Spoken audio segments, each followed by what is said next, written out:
Racism on college campuses have been a topic of discussion as of recently. These racial issues are not being treated as the prevalent problems of today's society that they are.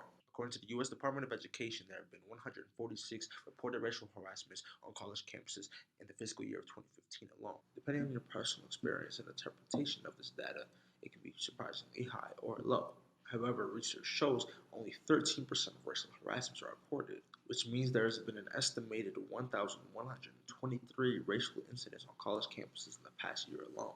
Regardless of who you are, that is a ridiculously huge number, especially for a society that's supposedly post-racial. This false post-racial identity creates a colorblind ideology that ignores the fact that black men are 200% more likely to get shot by the police when unarmed, that the Jim Crow laws were in effect only 50 years ago, that blacks commit 13% of drug crimes but make up 60% of drug prisoners, that just this year alone, more blacks have been killed by police than have been lynched in any year since 1923, and that blacks are somehow to blame for all of this because some are part of gangs, like there was no such thing as racism until 1969 when the Crips were created.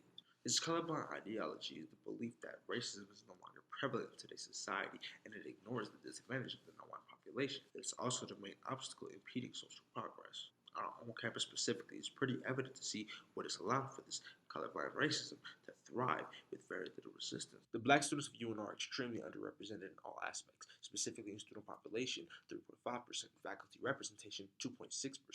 This lack of representation creates a racially diverse environment for blacks and hinders the growth of cultural awareness for whites. There has been research done on universities that differ in diversity, seeing if there are disparities in racial relations between universities that have high diversity environments and universities that have low diversity environments. And this research done by the Higher Education Research Institute at UCLA shows that instances of racial discrimination and stereotyping occurs at a significantly lower rate at universities with high diversity environments, proving to be more hospitable racial climates, especially when compared to universities with low diversity environments that record instances of racial discrimination and stereotyping at a significantly higher rate. A simple solution to this problem would be to increase the recruitment and diversity in regards to blacks on this campus, as though for the short term it does treat blacks as some kind of exotic commodity for institutions of higher learning. It does simultaneously fit Nancy Lamb's definition of reactive commodification, as it wouldn't be increasing diversity for diversity's sake, but in the long term decommodify blacks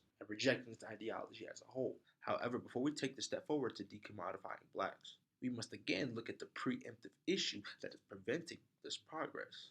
And that would be the problem of color blindness that neglects these issues. Now, we might think of color blindness as a problem that is only affecting the blacks of today. However, if we look back on the history of racism and white people in this country, we see that white denial has always been an obstacle in the path of progress. If you look back on the years of 1962 and 1963, we all know it was a time that blacks were discriminated against on a state and nationwide level. But if you look at the responses from white people in the year of 1963, when Gallup polls asked them if they thought blacks were treated equally in their communities, 80% said yes.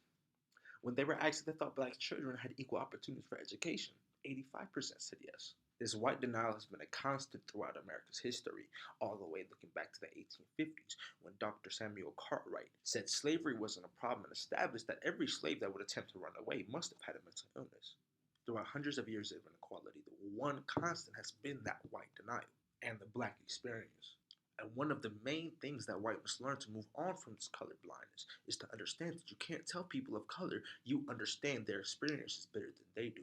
Saying black people must be crazy for seeing oppression in today's society is no different from Samuel Cartwright's idea from saying that black slaves must have a mental illness for wanting to run away from their masters. As this denial has been a constant, it has also been an indication that change will soon come, as long as we fight for it.